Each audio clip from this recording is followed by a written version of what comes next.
Bonsoir à tous. C'est un beau film, mais c'est vrai que Philippe, il est seul. Et malheureusement, nous aussi, on a nos fermes. Et on ne peut pas être présent en permanence. Donc on est venu manifester 1 ou 2 fois pour toi. On fait aussi avec M. Tête des recours en permanence et on suit devant la justice. Après, on est impuissant devant ces gens qui se permettent de prendre des terres qui ne leur appartiennent pas, pour faire des routes, et je suis bien placé pour le savoir. Mais le combat, il continue. On a l'impression, comme disait M. Boutarin, qu'au fur et à mesure, on zappe, on nous donne des informations, mais en coulisses, il y a des gens qui œuvrent. Alors des fois, on ne sait pas une apparence comme ça, on voit comme M. Collomb sur la nouvelle plaquette de la métropole où il est si content que tout aille bien et qu'il soit de nouveau le grand patron. J'ai lu un petit article sur le journal du Progrès qui est très intéressant, sur la mairie de Dessines, qui a invité M. Collomb, alors que les socialistes qui étaient là avec M. Sturla ont été chassés à cause du grand stade. Et la nouvelle mairesse invite M. Collomb à se présenter et la première chose qu'il a dit, c'est que tout allait bien et que les permis de construire pour les hôtels allaient être déposés et qu'il était super content. J'ai eu honte que des gens se prennent en photo avec lui à Dessines. Parce qu'au jour d'aujourd'hui, c'est pas fini les travaux. Mais quand toutes les routes seront en libre circulation, quand tout sera terminé, eh ben, on aura bien du malheur dans l'Est lyonnais. Voilà. Mais bon, le combat continue, tout sous d'autres formes, mais il continue. Voilà. Merci, excusez-moi. Oui, d'abord, je remercie quand même que ce film existe, qu'il y a une mobilisation qui d'abord garde la mémoire des images, de ce que c'était avant, de l'histoire, etc. C'est quand même très important. Surtout que le film de l'histoire n'est pas encore tout à fait terminé. C'est-à-dire que le stade est en construction, mais comme le soulignait Jean Murard, qui suit l'activité économique de l'Olympique Lyonnais et de la maison mère de Jean-Michel Aulas, on peut en parler aussi, suit l'économie. Le montage financier n'est pas terminé au sens qu'il y a des emprunts à rembourser, il y a des choses qui vont apparaître. Donc, comme on dit, le film de cette histoire n'est pas terminé et il peut encore se passer des choses. Quand on s'engage dans ces batailles de long terme, je crois que la première fois que je suis venu ici, c'était en 2007, non ? 2007, mars 2007. Mars 2007, donc ça fait presque 8 ans que je viens à Chassieux pour parler de l'histoire de ce stade. Je pense qu'il y en a encore pour 2-3 ans à continuer ce combat qui est extrêmement important. C'est une étape. Il y a par exemple quelque chose qui va se passer dans les 6-7 mois qui viennent, c'est la décision du Conseil d'État. Est-ce qu'elle va valider ou non les annulations ou pas? On sent très bien les pressions très très fortes qu'il y a au niveau du Conseil d'État sur des dossiers de cette nature. L'indépendance de la justice, que nous revendiquons tous, est quand même plus une déclaration, une déclamation qu'une réalité au quotidien. Des grands dossiers, au niveau du Conseil d'État, ont été durement bloqués par des argumentaires, des arguties juridiques qui évidemment ne tiennent pas nécessairement. On peut donner quand même 2 ou 3 exemples. Le premier exemple, c'est malgré l'annulation du permis de construire d'une installation nucléaire à Bugey, qui s'appelait ICEDA, pour mettre un centre de déchets, eh bien, le tribunal administratif, la cour administrative d'appel avait annulé, le Conseil d'État est revenu en arrière. Parce qu'on ne s'attaque pas au nucléaire. On peut donner effectivement le dossier de Notre-Dame-des-Landes, malgré tous les argumentaires, tout ce qu'ont fait les avocats, il n'y a jamais eu d'annulation sur Notre-Dame-des-Landes. C'est loin d'être évident que ce soit un projet d'intérêt général. Donc on voit comment la connivence peut exister au plus haut niveau de l'État, entre le Conseil d'État et le gouvernement, parce que, malheureusement, le système du Conseil d'État ne crée pas d'étanchéité entre les juges et le gouvernement. Vous observez, c'est un vrai problème de nos juridictions françaises, vous observez que des anciens conseillers d'État, enfin ils sont toujours conseillers d'État parce que c'est un titre à vie, les conseillers d'État qui siègent aux sections du contentieux peuvent aller le lendemain dans un cabinet ministériel. Et quand ils sont dans un cabinet ministériel, au moment où le gouvernement change, ils peuvent retourner au Conseil d'État et refaire du contentieux. On passe de l'administratif au contentieux en passant de l'un à l'autre. Cette symbiose, qu'on dirait de façon positive en termes de biologie, mais surtout cette, j'allais dire, ce pantouflage, si on le dit de façon plus négative, c'est quand même quelque chose qui est une grande ambiguïté de la juridiction française du Conseil d'État. Et je pense qu'un jour, il faudra avoir cette vraie réflexion pour donner des garanties institutionnelles aux conseillers d'État pour qu'ils soient plus libres de juger et qu'il n'ait pas leur carrière qui dépendent en permanence des jugements qu'ils vont prendre. C'est une vraie question au niveau franco-français. Donc il y a toujours cette incertitude. Dans ce dossier, rien n'est encore tout à fait terminé dans la bataille. Je vais donner, on était la semaine dernière par 2 fois au tribunal administratif. Une première fois, nous l'étions sur la question de savoir si on confirme ou non cette idée simple. L'annulation de la déclaration d'utilité publique annule-t-elle les travaux? On a vu le discours du Grand Lion de dire c'est pas vrai.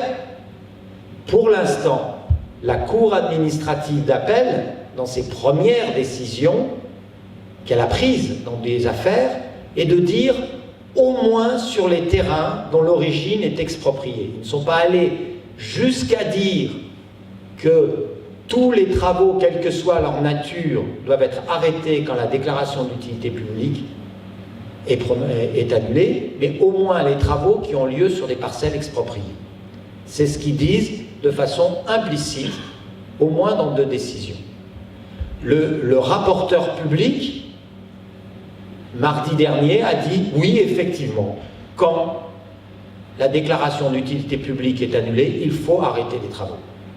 Mais il a mis un cependant, que tout le monde a entendu comme quelque chose d'assez choquant. Cependant, vous allez juger à la date d'aujourd'hui, c'est-à-dire à la date de janvier 2015, les travaux sont pratiquement terminés, donc vous n'avez pas à prononcer l'arrêt de travaux pratiquement terminé.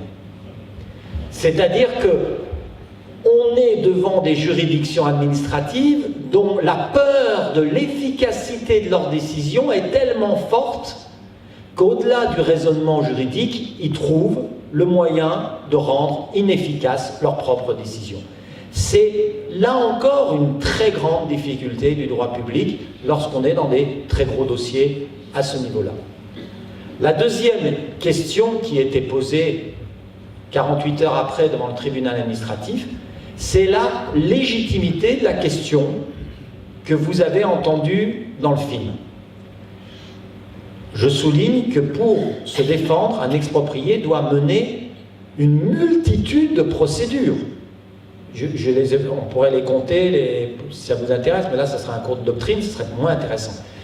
Ils ont essayé de faire juger devant le tribunal administratif si le classement de terrain en zone N est légitime alors qu'on va détruire ces terrains pour une opération de déclaration d'utilité publique.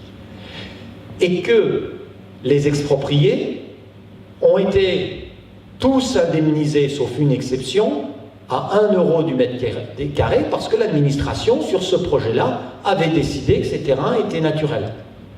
La seule exception, c'est le parking des Panettes.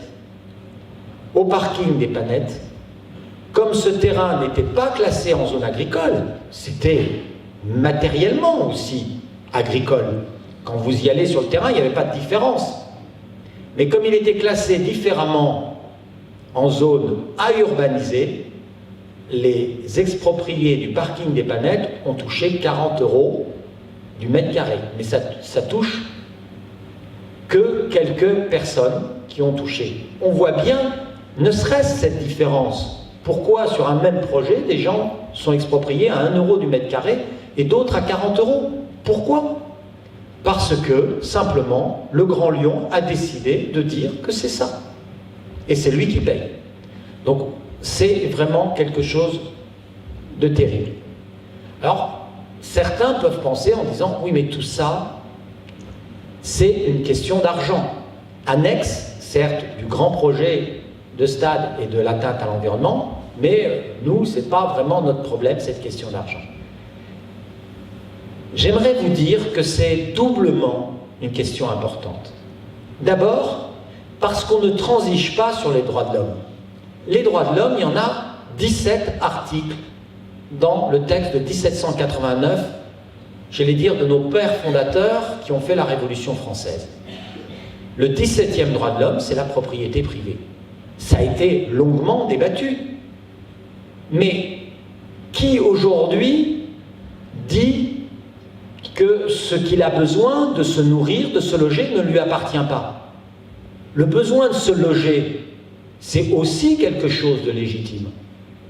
Et donc la propriété privée de son logement, qu'on soit propriétaire ou locataire, locataire c'est simplement qu'on n'a pas le droit de violer, de rentrer chez vous, mais propriétaire, c'est autant légitime que d'autres droits de l'homme, que celui de s'exprimer librement, et on a vu le dossier, le drame de Charlie Hebdo. Donc c'est effectivement un droit de l'homme. On peut s'interroger, comme certains disent, à partir d'une quantité de fortune extraordinaire, est-ce que la propriété privée est encore légitime? Mais ça, c'est un autre débat très important qui est la progressivité légitime de l'impôt. L'impôt, il est fait pour être progressif. Plus vous êtes riche, plus normalement on devrait vous prendre. La réalité, c'est pas du tout la même chose, puisque, je fais juste une parenthèse, les études économiques montrent que les PME payent 33% d'impôts et que grâce à des manipulations fiscales, on va dire ça comme ça, les grands groupes financiers, eux, tombent à peu près à 20% d'impôts sur la société, sur les sociétés. Bon, fin de parenthèse. Mais normalement, ça ne retire en rien la propriété privée, parce que c'est la base du minimum au départ de notre propre protection. Et que la seule légitimité, c'est de dire à partir d'une certaine richesse. Peut-être que, effectivement, c'est légitime d'en prendre une certaine partie pour redistribuer, mais c'est un autre débat. Mais là, ce qui se passe, c'est exactement l'inverse. C'est-à-dire qu'on prend aux petits, qui vont de petits propriétaires qui ont 1000, 2000 mètres carrés, à des propriétaires un peu plus importants, parce qu'ils ont des exploitations agricoles et que pour être rentable, il faut au moins 18 hectares dans le département du Rhône pour être considéré comme agriculteur. Donc, effectivement, qui en ont un peu plus. Mais ça commence de personnes qui ont uniquement leur petit terrain devant chez eux. Tout ça pour une grande opération financière de quelqu'un, et ils sont Jean-Michel Aulas, et dans les 500 premières fortunes de France. Les autres, Sédou, il est même dans les 20 premières fortunes de France, qui est le partenaire de Jean-Michel Aulas. On voit bien la totale illégitimité de cet aspect. Donc, ce n'est pas anodin de parler effectivement de la question de la propriété privée, qui est aussi un droit de l'homme. Et le deuxième élément, c'est parce qu'on ne paye pas les terrains à leur juste prix qu'il est facile d'en prendre beaucoup et de détruire beaucoup plus l'environnement. Si on payait les terrains à leur vrai prix et que derrière ça, il n'y avait pas des grosses opérations de spéculation financière, eh bien effectivement, on n'en prendrait pas de cette manière-là. Au contraire, on installerait légitimement en centre-ville, on densifierait un petit peu plus les villes pour éviter de casser l'agriculture périurbaine. Là, c'est tellement l'aubaine d'acheter des terrains à 1 euro et de se faire des belles plus-values dessus que, globalement, le système favorise, en fait, la destruction des propriétés foncières agricoles en périurbain au lieu de construire en réhabilitant des terrains industriels, etc., qui, eux, s'achètent 200-300 euros du mètre carré. Donc on voit bien que là, sur cette deuxième axe, il y a aussi un enjeu important que les choses soient vraiment payées à leur vrai prix pour qu'il n'y ait pas de spoliation, qui est l'organisation de l'expropriation. Le débat continue. Qu'est-ce qui reste encore au centre du débat ? Au centre du débat, la semaine prochaine, le 5 février, c'est simplement la défense des militants. Je vais donc défendre, dans les 3 dossiers où ils sont poursuivis, 2 dossiers sur l'accès sud et un dossier sur le tramway T3, notamment Éric Pététin, qui est poursuivi dans les 3 dossiers, pour opposition à travaux publics. Et l'enjeu du débat qui aura lieu le 5 février, il est de la manière suivante. Les travaux publics sont à l'heure d'aujourd'hui déclarés illégaux. Peut-on poursuivre quelqu'un pour opposition à des travaux publics qui ne sont plus des travaux publics? Eh bien, cette question a déjà été passée en première instance sur le dossier du tramway T3. Alors on voit, pour ceux, vraiment la technique un peu juridique, comment on manipule le droit. Le même juge, en première instance, sur l'accès sud, il a accepté totalement le débat. Effectivement, si les travaux publics étaient illégaux, à ce moment-là, on relaxerait. Et je fais une analyse de 4 pages pour déclarer que l'accès sud est légal. Parce qu'à la date où il a statué, le tribunal administratif ne les avait pas annulés. Et comme il ne les avait pas annulés, il a fait pratiquement le copier-coller de la décision du tribunal administratif. On aurait pu dire que le juge, dans son honnêteté intellectuelle, reprenne le même raisonnement et dise « Ah ben maintenant, j'ai une décision d'annulation du tramway T3, je relaxe. » Non, il dit « Ça n'a pas d'importance. C'est quand même des travaux publics par nature, parce que c'est le Grand Lyon ou le Citral qui fait des travaux, donc c'est des travaux publics. Voilà. Et puis j'ai pas besoin de vérifier qu'ils sont légaux ou pas légaux. » Donc on voit bien que le même juge arrive à faire 2 raisonnements totalement contradictoires pour dire toujours « vous avez tort ». Et là, on s'aperçoit comme la limite de l'exercice. Donc on va se retrouver tous, les 3 dossiers dans la cour administrative d'appel, qui elle évidemment fera ce qu'elle voudra, puisqu'elle n'est pas tenue par les raisonnements du juge de première instance. Mais c'est vrai qu'il y a de quoi être inquiet. Donc on continuera, on ira dans la Cour de cassation, éventuellement dans la Cour européenne des droits de l'homme s'il le faut, parce que je pense qu'on ne peut pas être dans un État où on autoproclame des travaux publics et que quand une personne, alors que ça a un statut particulier, les travaux publics, puisqu'ils ont une protection particulière et un texte répressif pénal extrêmement dur parce que c'est l'opposition à travaux publics. C'est pas de la violence, c'est simplement l'acte politique de s'opposer à des travaux publics. C'est peut-être un des rares délits strictement politiques. Vous manifestez contre des travaux publics, vous êtes répréhensible. Même si vous tapez sur personne, même si, etc., etc. Donc ça, c'est le 5 février, devant la cour d'appel, c'est-à-dire le vieux tribunal avec ces 24 colonnes. Mais il y reste encore des débats. Le débat le plus important, sur lequel il y a très peu de décisions, c'est le débat qui concerne la valeur des terrains. Sur la valeur des terrains, il y a 2 recours. Alors, pardon, oui, la valeur des terrains, de la cession des terrains à l'Olympique Lyonnais. Le dossier est très compliqué, mais vous avez, pour bien remettre dans le dossier, pour faire un stade, il vous faut 8 hectares. C'est l'équivalent à peu près de ce qu'ils prennent pour le stade lui-même et pour, par exemple, l'Arena de Munich, 8 hectares. Autour, vous avez un projet immobilier qui s'appelle OL-Land, sur à peu près une quarantaine d'hectares supplémentaires. Et ensuite, vous avez à peu près 110 hectares sur l'ensemble des accès qui sont pris.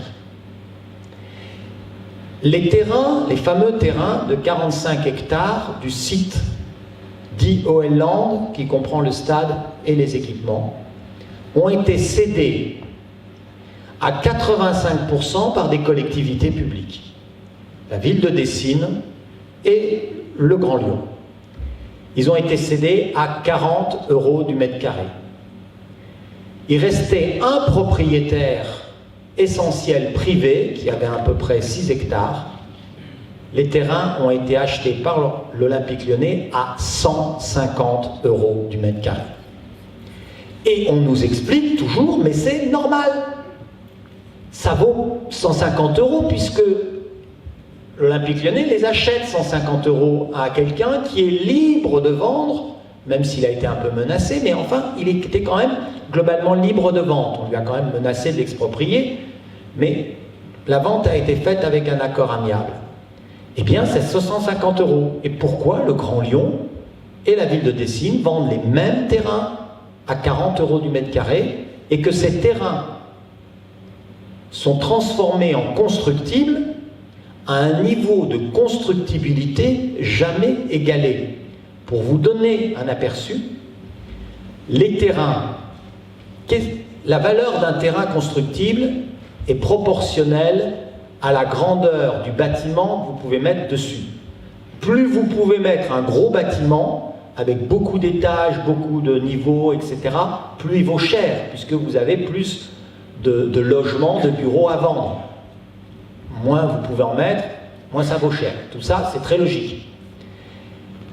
La hauteur, elle est de 45 mètres autorisés sur les terrains des hôtels. Je ne parle pas des 60 mètres hauteur autorisée pour le stade qui a forcément des hauteurs assez importantes.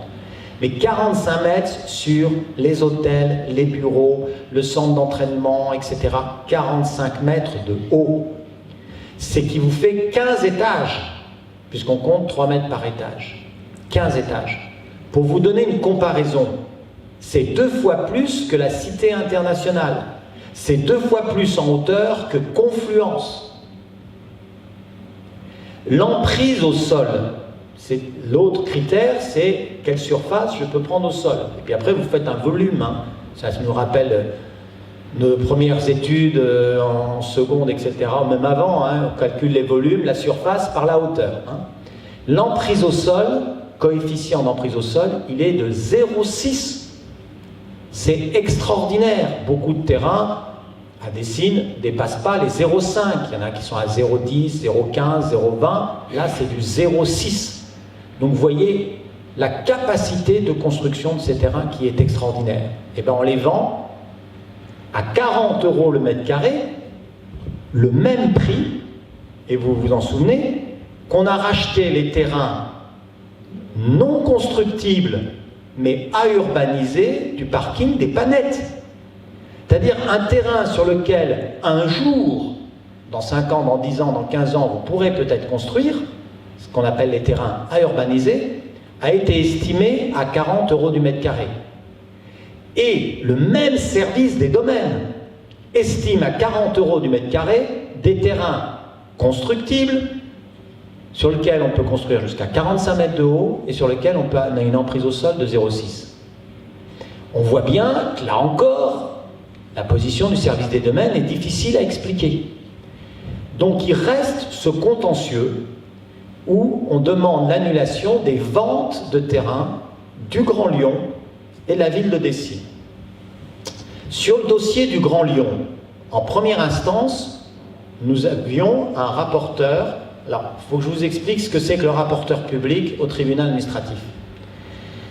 Au tribunal administratif, vous avez 3 juges et vous avez en plus quelqu'un qui donne un avis qui s'appelle le rapporteur public.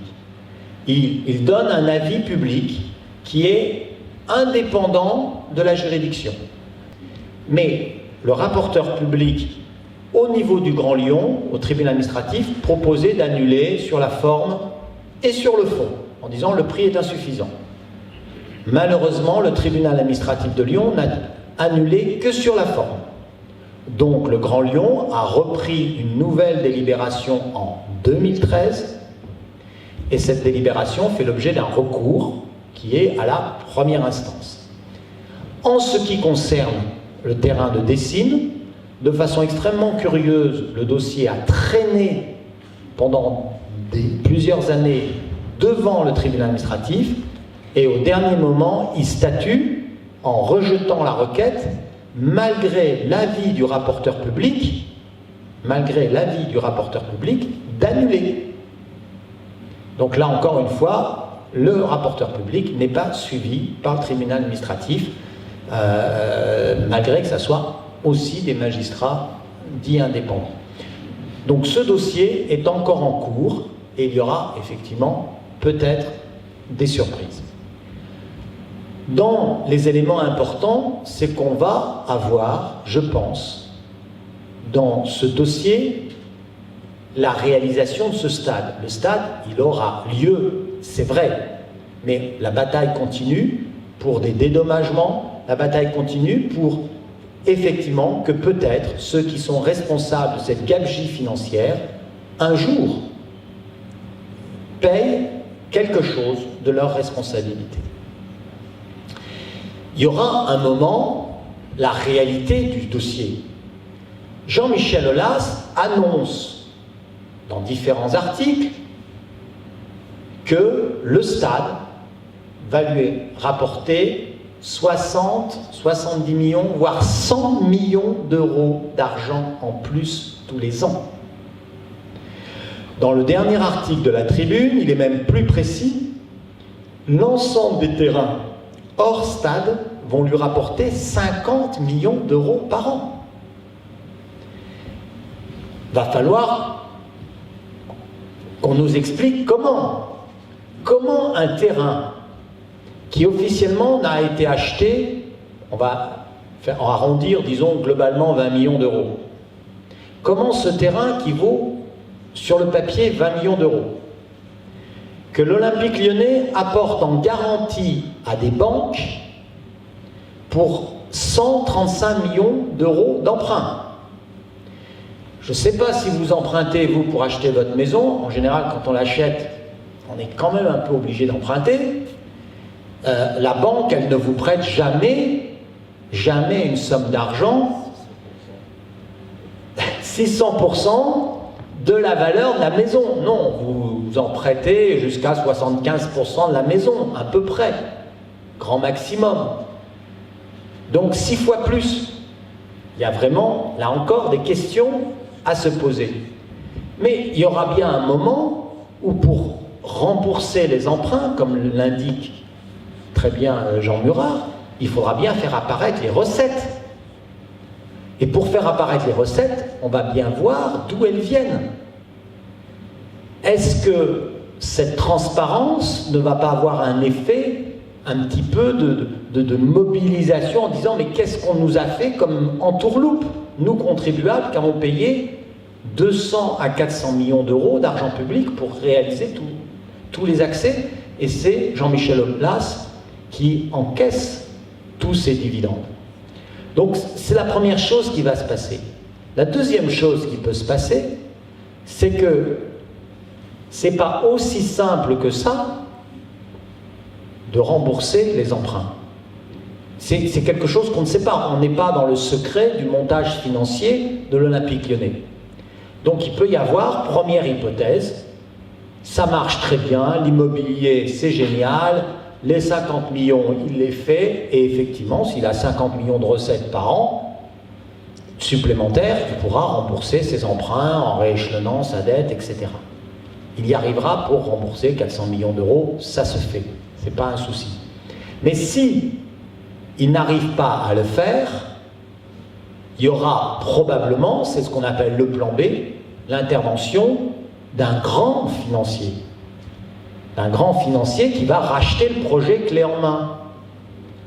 Il y a plusieurs indices je ne veux pas rentrer dans le détail des indices qui nous permettent de dire qu'il va y avoir un grand financier, mais le modèle économique de Jean-Michel Aulas est peut-être de vendre, non pas au Qatar, parce que le Qatar est déjà sur le PSG, mais à un autre pays de même nature que le Qatar, dans ses stratégies financières, et qui risque d'acheter le club.